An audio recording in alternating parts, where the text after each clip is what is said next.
আজ থেকে বাংলায় আচরণবিধি লাগু হয়ে গেছে। আর সেই আচরণবিধি লাগু হয়ে যাবার পর আগামী যে 29 তারিখ যে সবচেয়ে গণতন্ত্রের যে সবচেয়ে বড় উৎসব ভোট, আর সেই ভোটেই কিন্তু বাংলার মানুষ রায় দেবে।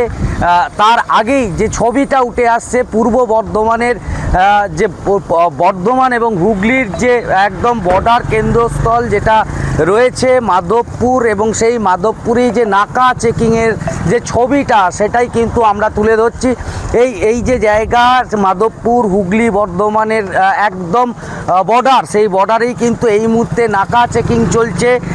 দেখতে পাওয়া যাচ্ছে প্রশাসনিক আধিকারিকরা তারা রয়েছেন। আমি ছবিটা দেখাচ্ছি।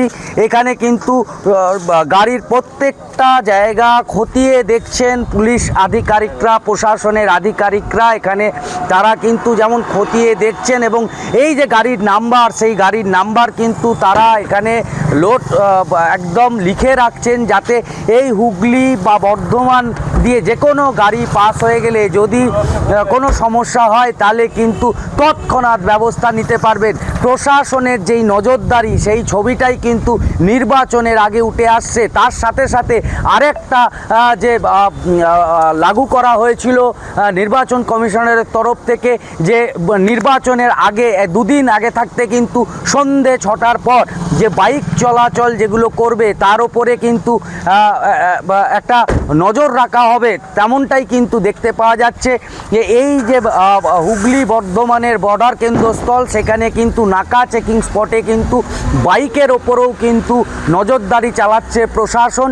একের পর এক রাস্তা দিয়ে যে বাইক যাচ্ছে বা গাড়ি যাচ্ছে সেগুলি